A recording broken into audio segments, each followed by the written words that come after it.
The garage smelled like motor oil and betrayal at 2 in the morning. I was hunched over a dented Toyota fender, my hands black with grease, when I heard my daughter Emily screaming at her mother through the thin walls of our house. "Dad, maybe if you made Mom happy, she wouldn't need someone else to do it. Maybe Tyler's not such a bad guy after all." The wrench slipped from my fingers and clattered against the concrete floor. Tyler. There it was, the name that had been floating around our neighborhood like a bad smell for weeks.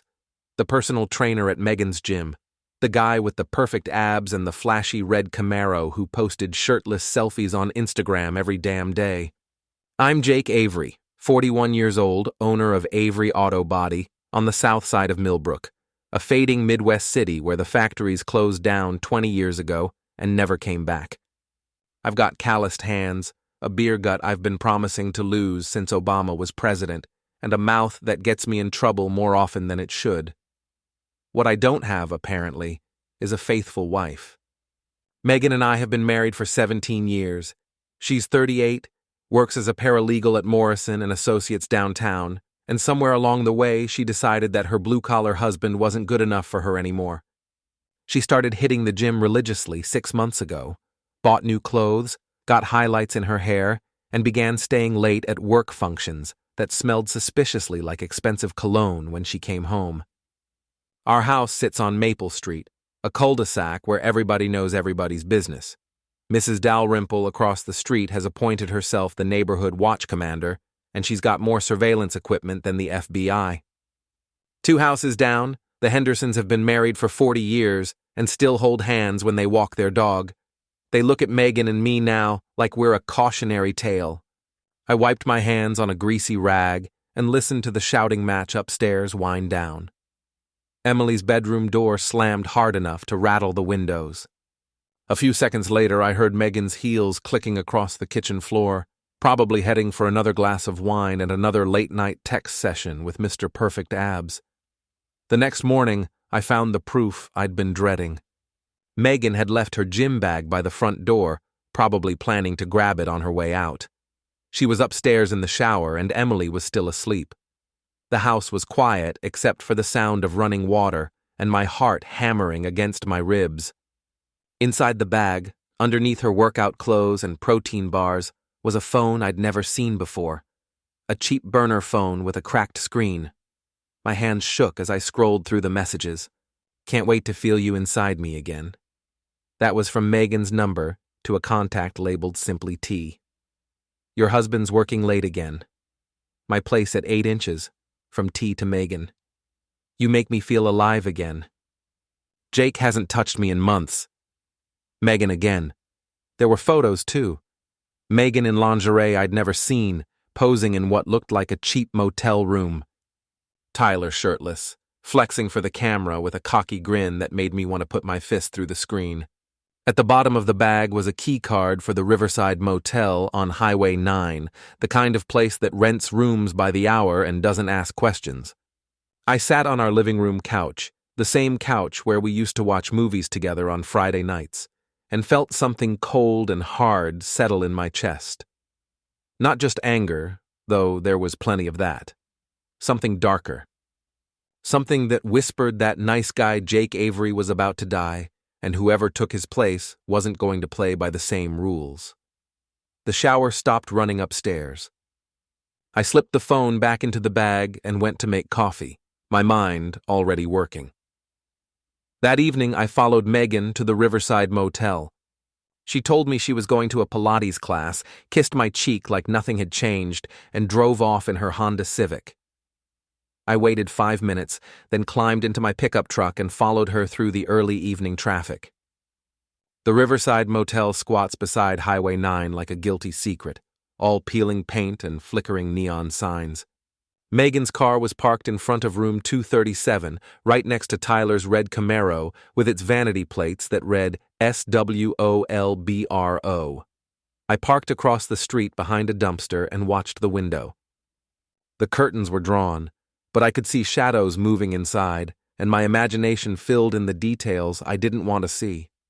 After about an hour, I walked across the parking lot to Tyler's car. The knife in my pocket made quick work of his front tire, and I left a note under his windshield wiper. Next time it won't be just the tire. Stay away from my wife. I was walking back to my truck when I heard the camera click. Mrs. Dalrymple was sitting in her car at the edge of the parking lot, pointing her phone at me like she was documenting a crime scene. She saw me looking and had the decency to look embarrassed, but she didn't put the phone away. "Evening, Jake," she called out through her open window.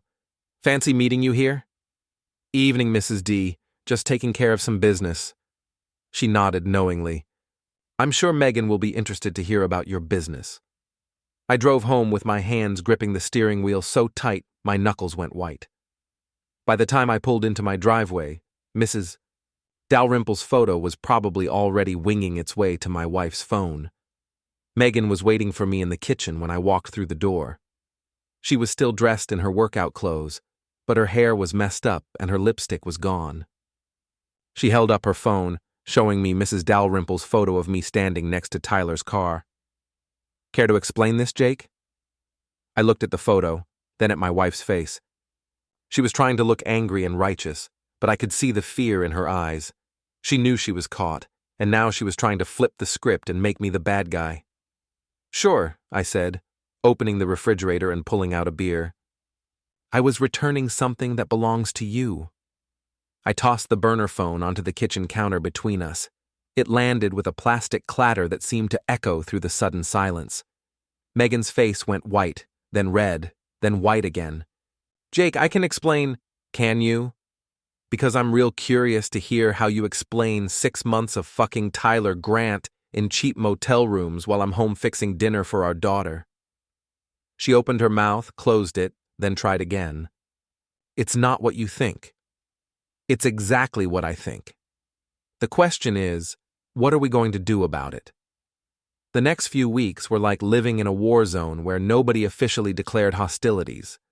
Megan and I moved around each other like polite strangers, speaking only when necessary, sleeping on opposite sides of our king-size bed with enough space between us to park a car. Emily, our 15-year-old daughter, had chosen her side early and decisively. She looked at me like I was something she'd scraped off her shoe, and every conversation was an exercise in teenage contempt.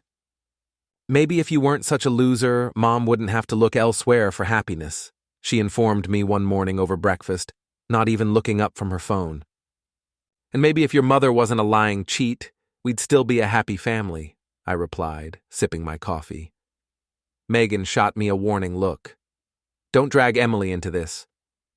"I didn't drag her anywhere." She jumped in with both feet. The rumors were spreading through Millbrook like wildfire. In a town this size, secrets have a half-life of about 24 hours. I could see it in the way people looked at me at the grocery store, the way conversations stopped when I walked into Frankie's bar after work. Frankie Novak owns the Iron Tap, a dive bar 3 blocks from my shop where the beer is cold and the bullshit runs deep. Frankie and I have been friends since high school, back when he was boxing Golden Gloves, and I was fixing cars in my dad's garage. Now he's got a gut to match mine and a philosophy degree he never uses, but he's still the smartest guy I know. "You look like hell," he said, sliding a beer across the scarred wooden bar. "Feel worse than I look." "Heard about Megan and the gym rat. Sorry, brother." I took a long pull of beer and looked around the bar. The usual crowd was there: mechanics, construction workers, guys like me who worked with their hands and drank away their problems. But tonight they were all stealing glances at me, whispering behind their hands. "Whole town's talking about it," I said. "Let 'em talk. Question is, what are you going to do about it?" "Haven't decided yet." Frankie leaned across the bar, lowering his voice. "Piece of advice? Don't do anything stupid while you're angry. Wait until you're cold, then do something smart." I nodded, but inside I was already planning. The next Saturday, Megan announced that we were going to dinner with her friends. Not a request, an announcement. Jenna Roth, Megan's best friend since college, was hosting at Romano's, the fanciest restaurant in Millbrook. It was the kind of place where they put the prices in small print and the waiters act like they're doing you a favor. I'm not really in the mood for socializing, I said. I don't care what mood you're in. We're going, and you're going to act like a civilized human being. Jenna Roth is 39 years old and looks like she stepped out of a wine commercial. Perfectly styled blonde hair, designer clothes, and the kind of fake smile that could cut glass. She's married to Derek, a soft-spoken accountant who nods along to whatever she says and probably hasn't had an original thought since the Clinton administration. What I didn't know then was that Jenna had been pulling strings behind the scenes for months, orchestrating this whole mess like some kind of suburban puppet master. We arrived at Romano's to find Jenna holding court at a large table near the window. She was surrounded by her usual crew, Karen from the country club, Lisa from the PTA, and surprise, Tyler Grant himself, looking like he'd rather be anywhere else. "Jake," Jenna called out with fake enthusiasm, "so good to see you." "We were just talking about you." "I'll bet you were." Tyler wouldn't meet my eyes. He was wearing a tight black t-shirt that showed off his gym-sculpted physique, but his hands were shaking slightly as he reached for his water glass. Good. He should be nervous. The dinner was a masterclass in passive-aggressive warfare. Jenna made little digs about men who don't appreciate what they have, while Megan sat there looking smug. Tyler tried to make small talk about fitness routines and protein supplements, apparently unaware that everyone at the table knew he was sleeping with my wife. "You know, Jake," Jenna said over dessert, "maybe if you took better care of yourself, paid more attention to Megan's needs, she wouldn't have to look elsewhere for companionship." The table went quiet. Even the waiters seemed to sense the tension. I set down my fork and looked directly at Jenna. "You're absolutely right. I've been neglecting my wife, but don't worry. I'm about to start paying very close attention to everything she does." Megan's face went pale. Tyler suddenly became very interested in his tiramisu. "What's that supposed to mean?" Jenna demanded. Before I could answer, our waitress appeared at my elbow. It was Sarah Mitchell, a girl I'd dated briefly in high school before I met Megan. She was still pretty at 38, with auburn hair and green eyes that sparkled with mischief. "Jake Avery," she said with a warm smile. "I thought that was you." "Sarah, good to see you." She leaned down and slipped a folded piece of paper next to my plate. "Call me sometime." "You deserve better than this." The paper had her phone number written in purple ink. Megan saw the whole exchange, and her face went from pale to red to purple. Even Jenna looked shocked. Tyler actually choked on his dessert. "Excuse me," Sarah said sweetly to the table, "but I couldn't help overhearing your conversation. Jake Avery is one of the good guys. If his wife is too stupid to see that well, there are plenty of women in this town who aren't." She walked away, leaving the table in stunned silence. I picked up Sarah's note, read it, and slipped it into my pocket. "Thanks for dinner, folks." This has been educational. I stood up, dropped a 20 on the table, and walked out, leaving them all staring after me. 2 days later, Emily posted a TikTok video that went viral in our little corner of the world. The video showed her in her bedroom, rolling her eyes dramatically as she talked to the camera. "When your dad is such a pathetic loser that your mom has to find a real man to make her happy. Hashtag daddy issues. Hashtag my life sucks. Hashtag Tyler is actually kind of hot." Within 6 hours, the video had 3,000 views and 200 comments, most of them from kids at Emily's school. Some were supportive, others were cruel, but they all had one thing in common. They made our family drama public entertainment. I found out about it when one of my customers, a kid named Danny whose car I'd been fixing, showed me the video on his phone. "Sorry, Mr. Avery," he said, looking embarrassed. "Thought you should know." I watched the video 3 times, feeling something cold and hard crystallize in my chest. My own daughter had just humiliated me in front of the entire town. And for what? To get likes on social media? To impress her mother's boyfriend? That night, I sat in my garage with a beer and a notebook, making lists, names, addresses, phone numbers, secrets I'd learned over 17 years of marriage. Megan thought she knew me, thought I was just a simple mechanic who would roll over and take whatever she dished out. She was about to learn how wrong she was. I called Sarah Mitchell. "I was wondering when you'd call," she said, and I could hear the smile in her voice. "Want to get coffee tomorrow?" I think it's time I started taking better care of myself.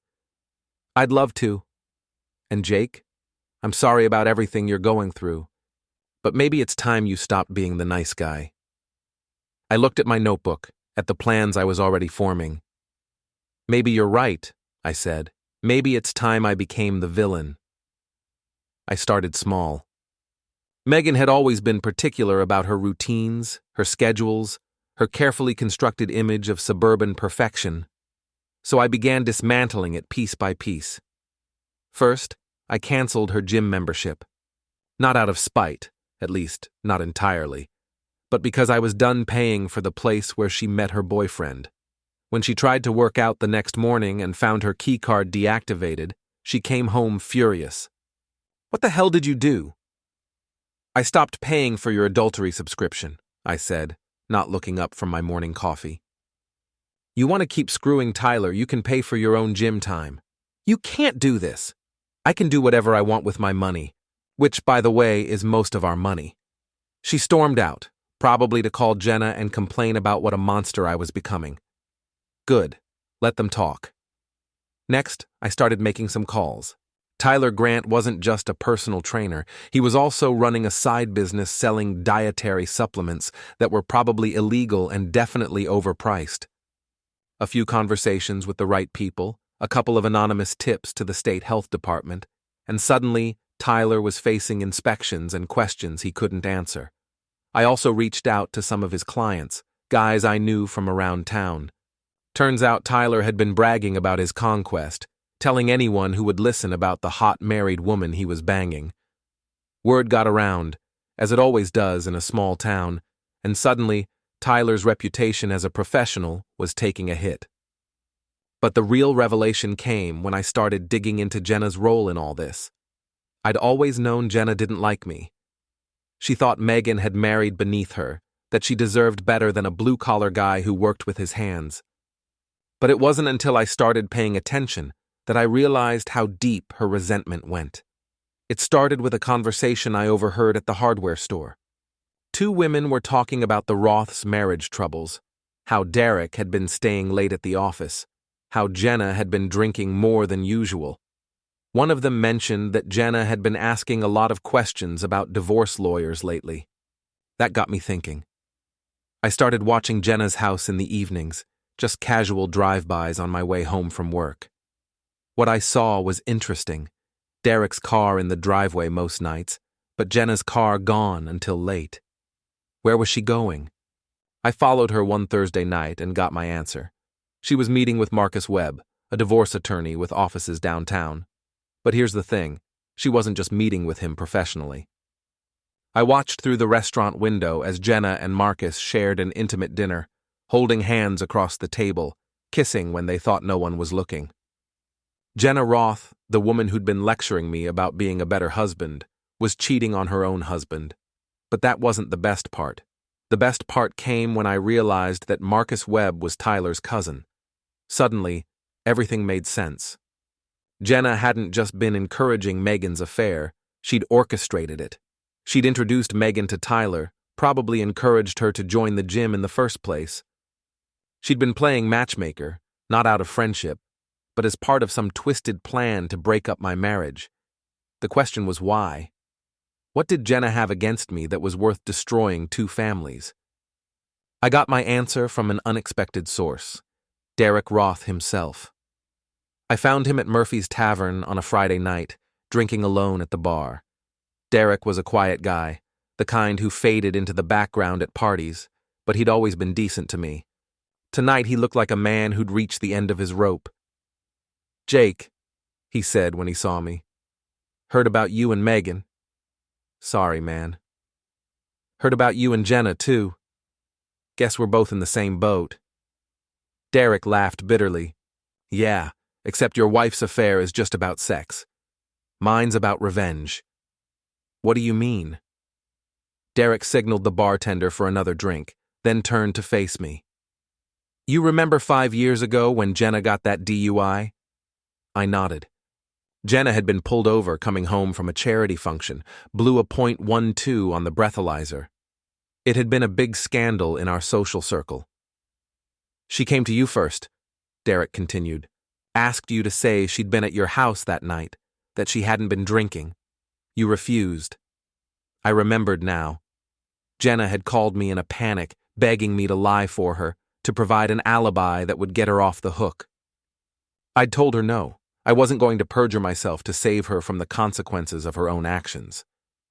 She never forgave you for that, Derek said.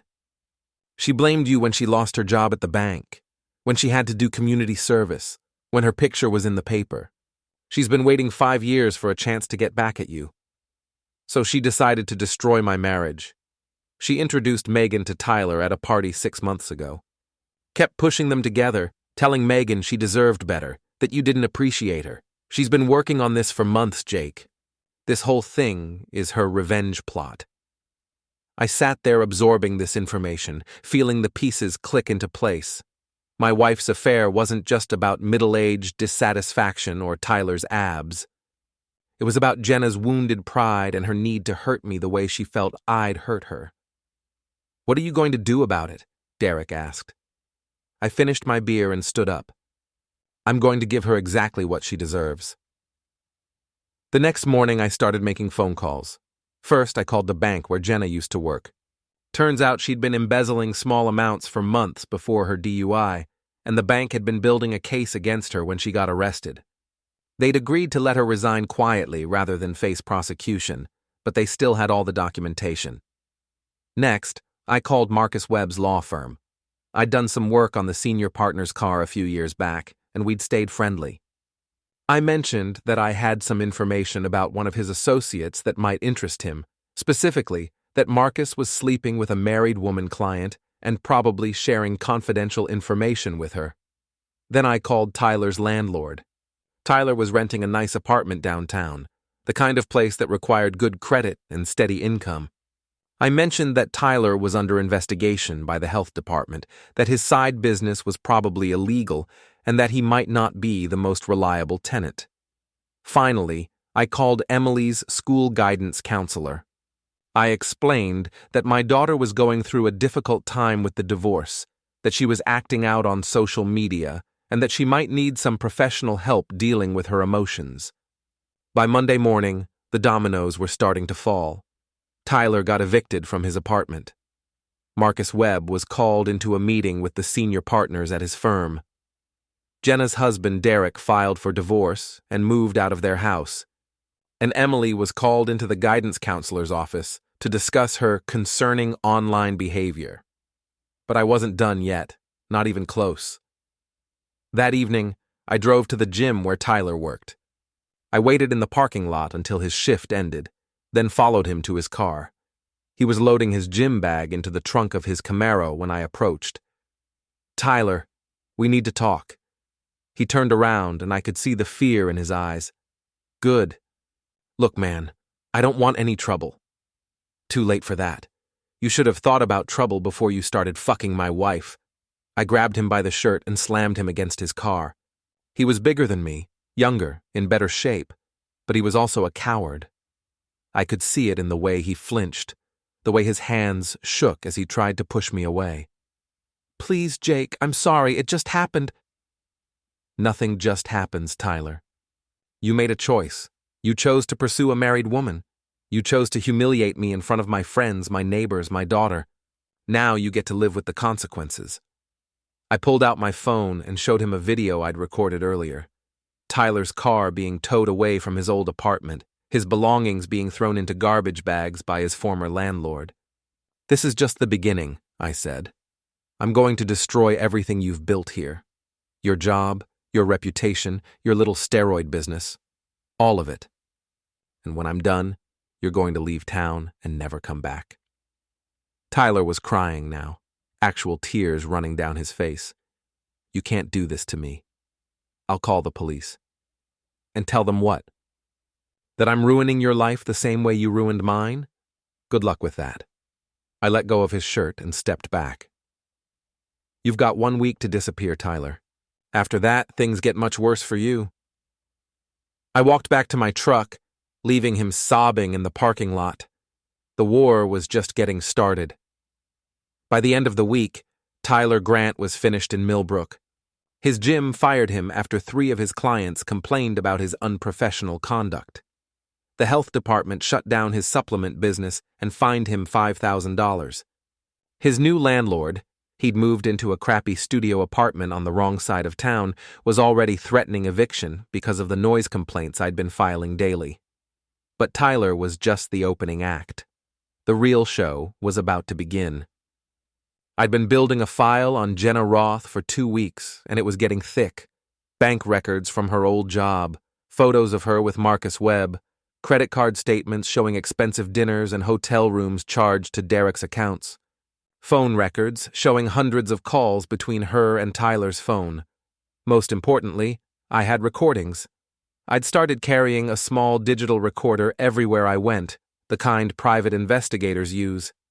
It was amazing what people would say when they thought no one was listening. Jenna bragging to her friends about how she'd opened Megan's eyes about her marriage. Tyler complaining to his gym buddies about how the old man was ruining his life.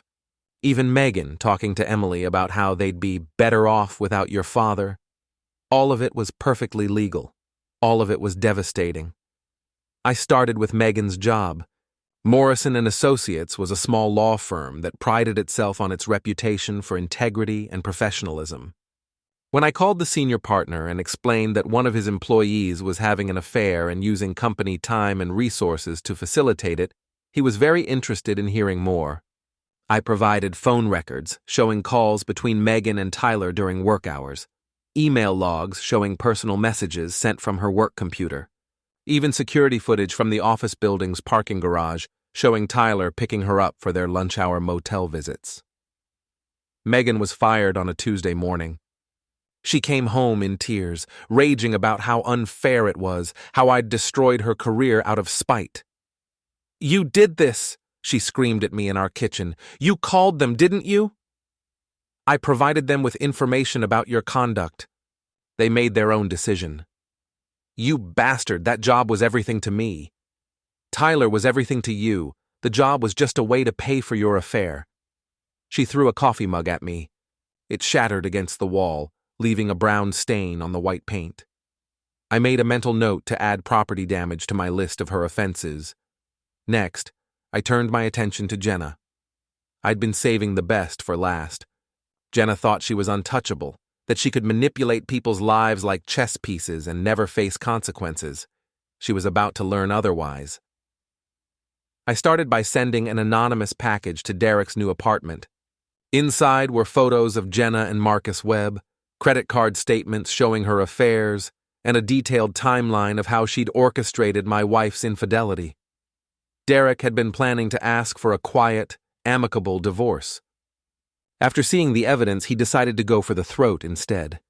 Then I sent a similar package to the partners at Marcus Webb's law firm. Sleeping with clients was bad enough, but Marcus had also been sharing confidential information with Jenna, helping her plan her divorce strategy while she was still married to Derek. The legal profession takes a dim view of that kind of ethical violation, but the piece de résistance was what I sent to the local newspaper. The Millbrook Gazette is a small-town paper that usually covers school board meetings and church fundraisers. But they also have a police blotter section that reports on arrests and legal proceedings. When I provided them with documentation of Jenna's embezzlement at the bank, her insurance fraud, she'd filed a false claim after accidentally damaging her car, and her tax evasion, she'd been hiding income from her side businesses, they suddenly had the biggest story of the year. The article ran on the front page of the Thursday edition, "Local Woman Faces Multiple Fraud Charges." It included Jenna's photo and a detailed account of her various crimes. By Friday morning, everyone in town was talking about it. But I wasn't done with Jenna yet, not by a long shot. I'd learned that she was hosting a dinner party that weekend, a girls' night for her social circle, including my wife. It was supposed to be a celebration, a chance for Jenna to gloat about how she'd successfully destroyed my marriage and gotten away with it. I decided to crash the party. Saturday evening, I waited until all the cars were parked in Jenna's driveway, then walked up to the front door and rang the bell. I could hear laughter and conversation from inside, the sound of women having a good time at my expense. Jenna opened the door with a wineglass in her hand and a smile on her face.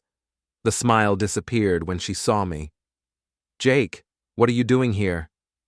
"I brought a housewarming gift," I said, holding up a manila envelope. "Mind if I come in?" She tried to close the door, but I put my foot in the way. "I don't think that's a good idea." "Oh, but I insist. Your friends are going to want to see this." I pushed past her into the living room, where 6 women were sitting around with wine glasses and cheese plates. Megan was there, of course, along with Karen, Lisa, and a few others I recognized from various social functions over the years. "Ladies," I said, raising my voice to get their attention. "Sorry to interrupt your little celebration, but I have some information you might find interesting." "Get out," Megan hissed. "You're not welcome here." "Actually, I think I am. See, this party is supposed to be about friendship, right? Supporting each other through difficult times? Well, I think you should know what kind of friend you're really supporting." I opened the envelope and pulled out a stack of photographs. The first one showed Jenna and Marcus Webb kissing in a restaurant booth. The second showed them entering a hotel together. The third was a bank document showing Jenna's embezzlement. "Did you know," I said conversationally, "that your hostess has been stealing money from her employers for years? Or that she's been cheating on her husband with a lawyer who's helping her hide assets in their divorce?" The room had gone completely silent. The women were staring at the photographs, their faces pale with shock. "But here's the really interesting part," I continued. "Did you know that Jenna orchestrated Megan's affair as revenge against me? That she introduced Megan to Tyler specifically to destroy our marriage?" I pulled out the final document, a transcript of a recorded conversation between Jenna and Tyler, discussing their plan to break up my marriage. "Jake Avery thinks he's so righteous," I read aloud. "Well, let's see how righteous he feels when his wife is fucking someone half his age. Megan's easy. Just tell her she deserves better and she'll spread her legs for anyone." Megan's wine glass slipped from her fingers and shattered on the hardwood floor. The other women were staring at Jenna with expressions of disgust and betrayal. "That's not... I never said..." Jenna stammered. "It's all here," I said, dropping the envelope on her coffee table. "Recordings, photographs, bank records, phone logs. Everything you need to know about the kind of person Jenna really is." I looked around the room at the faces of the women who had been gossiping about me for months, who had been supporting my wife's affair and treating me like a fool. "Enjoy the rest of your party, ladies. I'm sure you have a lot to discuss." I walked out, leaving them in stunned silence. But I still wasn't finished. The final act was yet to come. The annual Maple Street Block Party was scheduled for the following Saturday.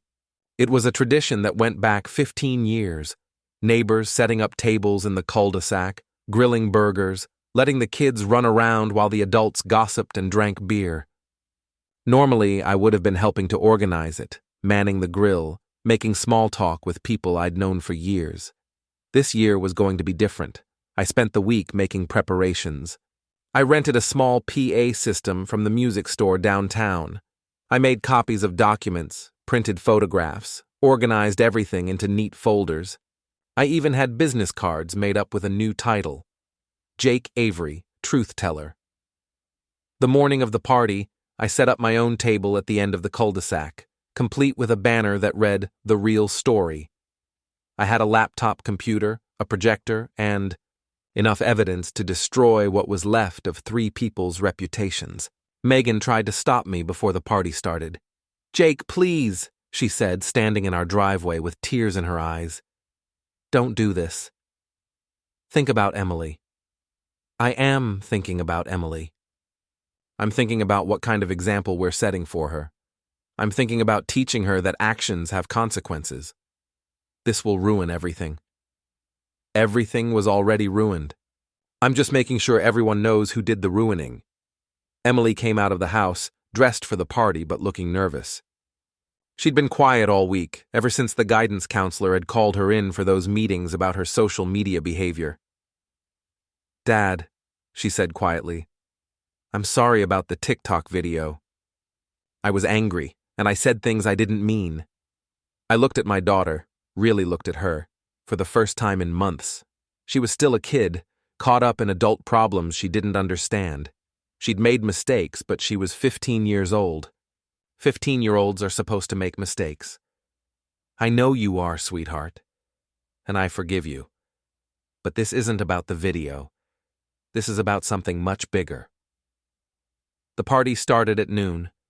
By 12:30, most of the neighborhood was there, along with friends and extended family members. The Hendersons were manning the grill. Mrs. Dalrymple was taking photos of everything.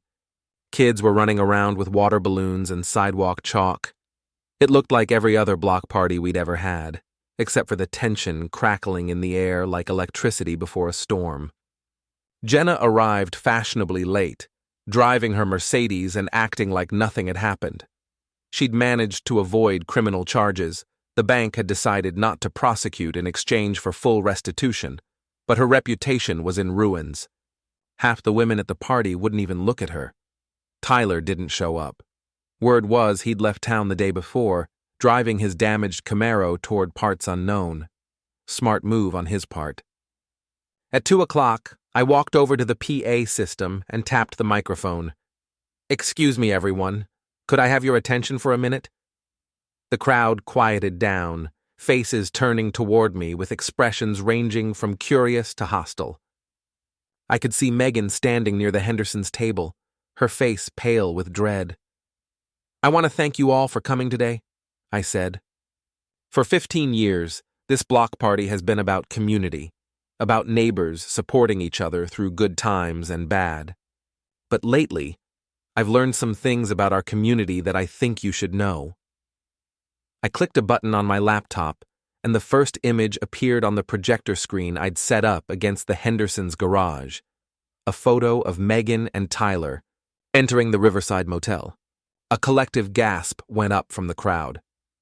6 months ago, my wife began an affair with Tyler Grant, a personal trainer from downtown. But this wasn't just about middle-aged lust or marital dissatisfaction. This was about revenge. Click. The next image showed Jenna and Tyler talking at a restaurant. Jenna Roth, my wife's best friend, and a woman I've known for 20 years, orchestrated this affair as payback for a perceived slight. 5 years ago, when Jenna asked me to lie for her to cover up her drunk driving arrest, I refused. She never forgave me for that. The crowd was completely silent now, all eyes fixed on the screen. I could see Jenna trying to push through the crowd toward the exit, but people weren't moving aside for her. So Jenna introduced my wife to Tyler Grant. She encouraged their relationship. She provided alibis for their meetings. She even helped them find places to conduct their affair. All because she wanted to hurt me the way she felt I'd hurt her. Click. Bank documents showing Jenna's embezzlement appeared on the screen. But Jenna's revenge plot wasn't her only crime. She'd been stealing from her employer, filing false insurance claims, hiding income from the IRS. When her husband Derek found out, he filed for divorce. When her lover Marcus Webb's law firm found out, they fired him and reported him to the state bar. I looked out at the crowd, seeing shock and disgust on most faces. Mrs. Dalrymple was frantically taking notes, probably already planning her next round of neighborhood gossip. My daughter Emily got caught up in this mess too. She posted a video online mocking me, calling me a loser, praising her mother's boyfriend. She was 15 years old, angry and confused, and the adults in her life failed her. Click. The final image was a family photo from last Christmas, Megan, Emily, and me around our tree, all of us smiling and happy. "This is what we used to be," I said. "A family. Not perfect, but trying our best. That's all gone now, destroyed by people who put their own selfish desires ahead of everything else." I turned off the projector and faced the crowd directly. I'm not asking for your sympathy. I'm not asking for your forgiveness. I'm just asking you to remember this story the next time someone tries to tell you that I'm the villain in this situation. I started to walk away from the microphone, then stopped and turned back. Oh, and one more thing. Megan, you'll be getting divorce papers on Monday morning. Don't bother trying to contest them. I have enough evidence to bury you in court. Emily, you can choose which parent you want to live with, but you should know that your mother is about to lose the house, her job, and most of her friends. Choose wisely. I walked back to my table, packed up my equipment, and headed for my truck. Behind me, the party was erupting into chaos. People were shouting, arguing, demanding explanations. I could hear Megan crying, Jenna screaming denials that no one believed. Emily caught up with me as I was loading the projector into my truck bed. Dad, wait. I turned to look at her. She was crying, but there was something different in her eyes, something that looked like respect. I'm sorry, she said, for everything. The video, the things I said, taking Mom's side. I didn't understand what was really happening. You were protecting your mother. That's what daughters are supposed to do. But she was wrong. They were all wrong. And you're not the villain, are you? I thought about that question for a moment. 6 months ago, I would have said no without hesitation. I was the good guy, the faithful husband, the hard-working father. But that man was gone now, replaced by someone harder, colder, more calculating. Maybe I am the villain now, I said finally, but sometimes the world needs villains. Sometimes someone has to be willing to do the hard things, the ugly things to make sure justice gets done. Emily nodded slowly. Can I come with you? I don't want to stay here. I looked back at the chaos of the block party, at the ruins of the life I'd spent 17 years building, and felt something like satisfaction settle in my chest. Yeah, I said. You can come with me. We drove away from Maple Street together, leaving behind the wreckage of my marriage, my wife's reputation, and Jenna's carefully constructed lies. In my rearview mirror, I could see neighbors clustering around Megan, some offering comfort, others demanding answers she couldn't give. 6 months later, the divorce was final. Megan had to sell the house to pay legal fees and moved into a small apartment across town. She found work as a secretary at a small firm that didn't do background checks.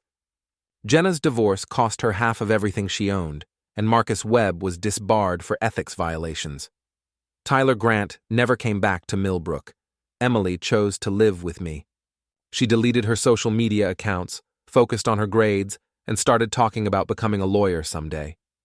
To help people get justice, she said. I kept the auto shop, kept my house, kept my dignity. I also kept my reputation as someone you didn't want to cross. People in Millbrook treated me with a new kind of respect, the kind that comes from fear as much as admiration. Was I the villain in this story? Maybe. But I was a villain who won. And sometimes that's enough. Times that's enough. Times that's enough. Times that's enough. Times that's enough. Times that's enough. Times